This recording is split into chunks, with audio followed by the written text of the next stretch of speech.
I'm Stephen Kent, and this is Beltway Banthas, now on YouTube. This is a show about politics and Star Wars, all of the ways in which they connect in fun ways. And this week, I am watching The Bad Batch on Disney+. So episode 3, called Replacements, just dropped on Disney+ this week. And it takes us a little bit deeper into the journey of how this quirky cloned crew develops over the course of time. And there are two main plot points for this week's episode that I want to get into that have some really meaty philosophical ramifications. So the first thing that's going on in this episode is that the Bad Batch lands on a desolate moon and they need to get their ship up and running again. But the second thing that's going on in this episode is that Tarkin is still on Kamino, stirring up trouble for the Kaminoans and assessing the future of the cloning program underneath the Empire. Now, he's pushing to have cloning ended. Now, he appoints Crosshair, one of the Bad Batch guys who has more of a programming alignment towards Order 66 and following orders under the Empire. He appoints him to be the new head of human recruits who are joining the Imperial service. These elite recruits are true believers. They are put together by Vice Admiral Rampart, and this is called Operation War Mantle, the removing of clones from the Empire, the induction of human recruits into the armed services who will presumably be a better fighting force and more loyal. Now, I want to zoom in on something here that I've been thinking a lot about. Because while working on my book, which is called How the Force Can Fix the World, it's the question of free will and whether or not Star Wars sort of believes in it. He must have his restraining bolt off, so clearly he believes in free will. R2 is the definition of a free will droid. Now, there are tons of stories in Star Wars about choice. Being presented with few options, making a choice, and heading toward a certain destiny. Luke under the Death Star stairs, thinking about whether or not to join Vader in order to save his friends and Leia. Rey Palpatine choosing not only to defy her heritage and reject the Sith throne, which is a weird thing to even say, the Sith throne, anyways, and then choosing to be a Skywalker in the end despite all that. These are examples of choice. It's why we sort of believe in free will in Star Wars. There's also Finn feeling doubt about his indoctrination as a stormtrooper and not only choosing not to fire on civilians, but to desert the First Order. He even says, we always have a choice. But do we always have a choice? The clones are ground zero for discussion on whether or not free will really exists for everyone. The clones literally have inhibitor chips in their heads that block certain kinds of decisions from being made, and it pushes them towards making other decisions, nudges, like really hard nudges. This, in essence, like restraining bolts with droids,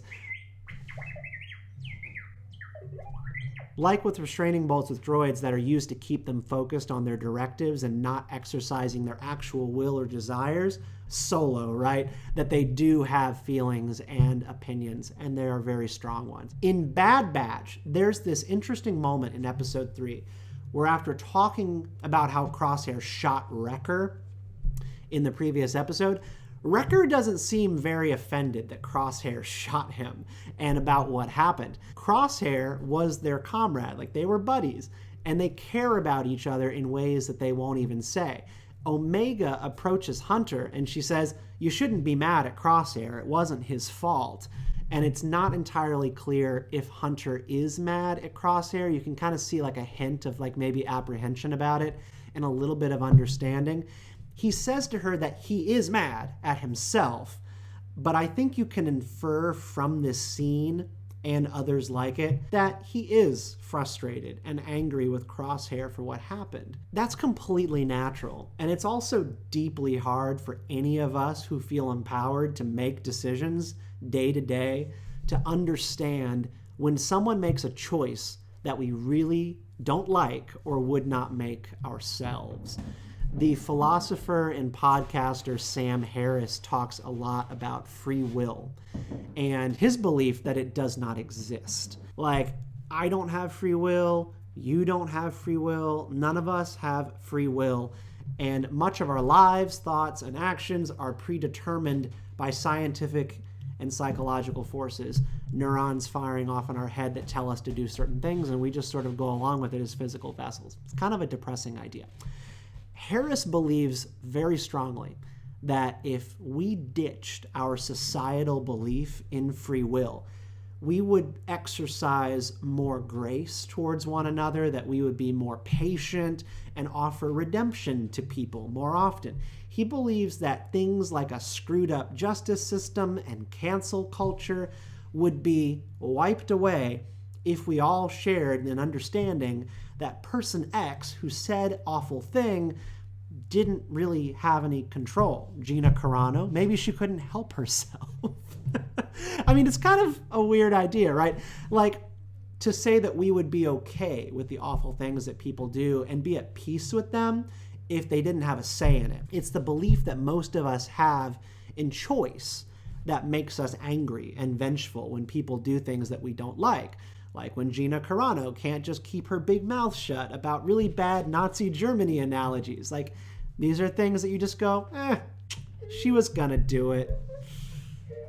So Omega seems to be this exact kind of person, sort of like the Sam Harris ideal, who understands this wiring that Crosshair has, and that he is experiencing a complete absence of free will. And so she doesn't feel any malice towards him for the decision or the actions that he's making, because it's not really a huge choice. And this is my personal theory.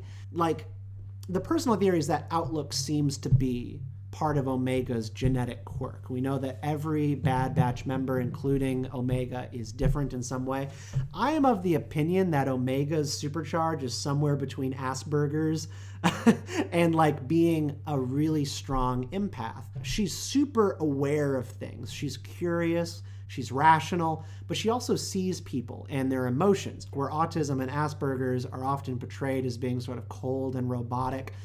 She's really in touch and impressed by emotional displays, like when Wrecker made her room for her at the end of episode 3. Anyways, Omega has the best of both worlds in terms of being hyper aware of things going on around her, rationalism, and also being emotionally in touch.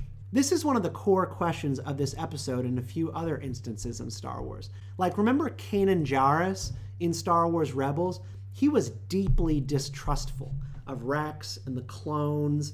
And whenever he came across these people, he didn't care. They did not have inhibitor chips and that they didn't participate in Order 66, because he was completely scarred by his experience, which we saw in the Bad Batch, where soldiers he trusted turned on him and his master on a dime. Even knowing that they did not possess the inhibitor chips, he didn't trust them.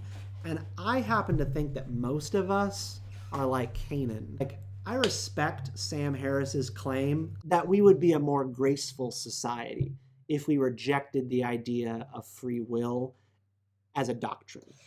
I think we would, in fact, be more cold and more risk-averse and do terrible things to one another because of scientific indicators that sort of indicate like, people are inclined to do these kind of things based on the way that they're wired. It is asinine to me to believe that human beings, the risk-averse survivor creatures that we are, would allow for people suffering from schizophrenia or violent forms of personality disorders to simply live their lives in peace without interference if we were able to scan their brains and detect a high capacity for violence or doing harm to others at any moment.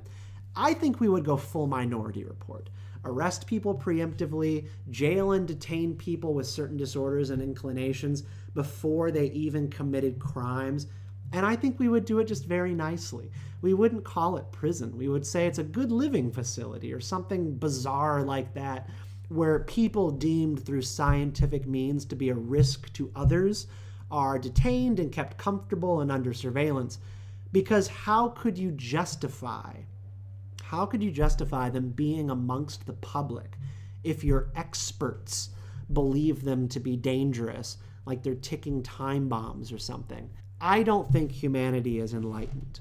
And I think every advancement that we make masks our wicked nature and our ability to sort of like look in the eye at how barbaric we actually are. But anyways, I digress. I just want you to think, are you Omega? Would you be able to compartmentalize blame for someone like Crosshair?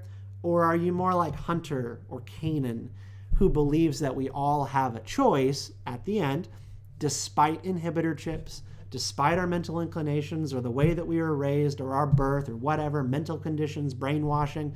Do you believe that we have a choice? I want to hear from you. Tell me what you think.